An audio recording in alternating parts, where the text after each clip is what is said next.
The Fraser Valley holds some of the most unusual and magical spots in British Columbia, filled with delicious eats, vineyards, farmland, historic sites, fields of tulips, and cool neighborhoods.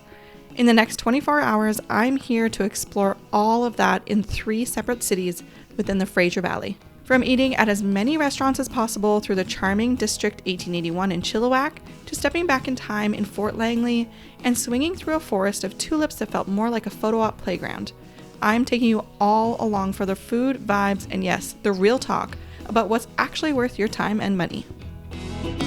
Welcome back to another episode of Foodie Town, and hi, I'm Marissa, and I explore Canadian food scenes showing you Canadian food doesn't suck, so hit that subscribe button for future foodie adventures. We drive through the Fraser Valley so often on our way to Vancouver, and we rarely stop, if ever. In this instance, we were heading to the Richmond Night Market, and if you want to watch that video, check the link in the corner of your screen or check the description. We arrived by car from the Okanagan Valley, and it's only about a 3-hour drive through the Coquihalla Highway with gorgeous snow-capped mountain views this time of spring. We are met with our first Fraser Valley stop, Chilliwack. And we're staying at the only hotel in District 1881 neighborhood, but more on that later.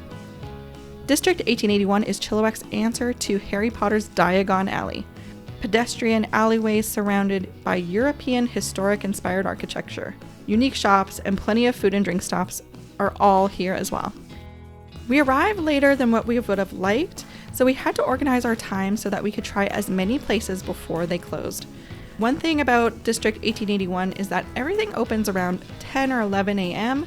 and closes by 5 or 6, with select restaurants staying open till 9 or sometimes midnight or later.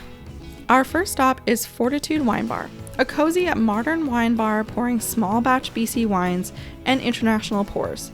The curated list pairs perfectly with their seasonal share plates. This spot feels like a hidden gem for wine lovers who like to slip slow and local. Fieldhouse brings chill vibes and creative craft beer to the heart of District 1881.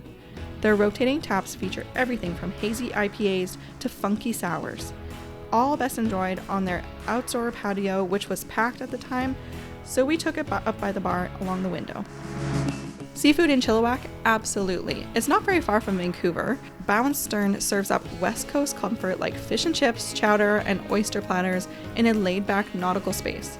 It's the kind of place where locals go for a casual dinner that still feels like a treat. We were there during happy hour and enjoyed $6 glasses of wine and massive shrimp cocktail. The Offy. The Offy is kind of the all-day MVP of District 1881. You can come here for breakfast, lunch, dinner, even late-night eats and cocktails. It's casual but elevated, and honestly the kind of spot you wish you had in your own neighborhood. Even though it was late, the staff still welcomed us in, and the kitchen was closing. They kept it open just for us so we could have this potato cheese croquette. Huge shout out to the service there. It was amazing.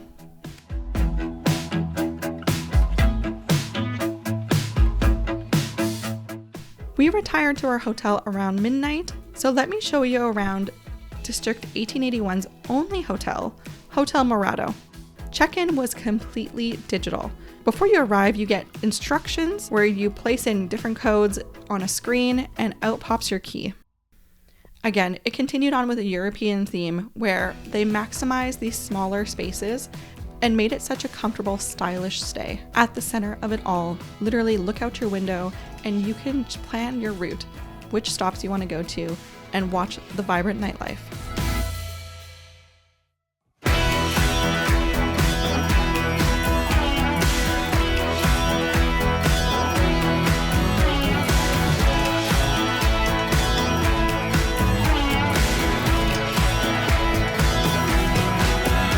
The next morning, I had to get some coffee before we hopped in the vehicle for our second city. This isn't your average caffeine fix. Smoking Gun roasts their own beans and serves up smooth, balanced espresso in a stylish space that feels equal parts rustic and industrial. Whether you're grabbing a to-go cup or staying for a chat, the coffee here is legit. And I highly recommend their strawberry basil scones.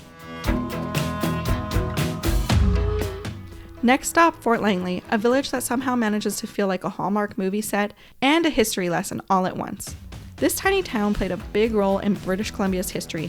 Back in the 1800s, this was a major Hudson's Bay Company outpost. aka colonial headquarters for fur traders, gold seekers, and everything in between. Today, it's a living museum where you can step back in time, literally with blacksmith demos, costume guides, and historic buildings.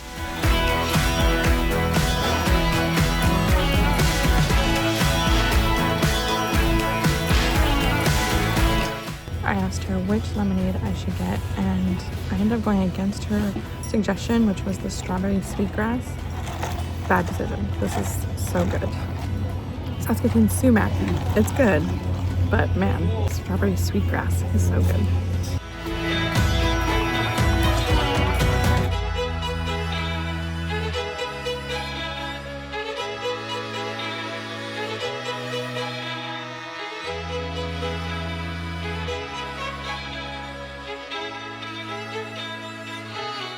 But if you're like me and you like your time travel with a side of retail therapy, you'll want to hit the main street.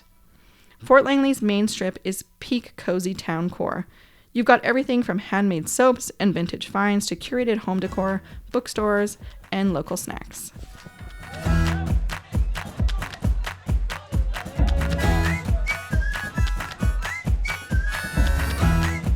Let's go.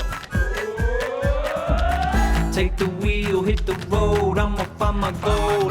Going fast on the turns. Our final stop before we headed home back to the Okanagan, Abbotsford. First, I wanted to grab some coffee and found this adorable space called Good Kid Coffee. Specializing in bagels and expertly crafted coffees, I was excited and fueled to head over to our next stop. Welcome to the tulip forest at Maan Farms. Part flower field, part enchanted Instagram set, and yes, part wallet workout. I paid $30 for the experience, including tax. That includes entry, access to a swing, a couple of curated photo ops, and of course the flowers themselves. You can wander and see the farm animals as well, but it does feel like it is more geared towards children. It's definitely cute, it's definitely colorful, but is it $30 per person worth of magic? Depends on how badly you want a tulip selfie. Here's the thing, it's obviously designed for photos, but if you're here for authentic connection or a chill flower field vibe, this ain't that.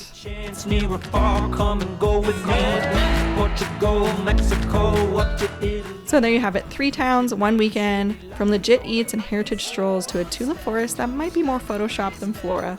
This BC road trip had a bit of everything. Let me know in the comments which stop would you visit, which one would you skip, and if you've been to Maan Farms, was it worth it for you?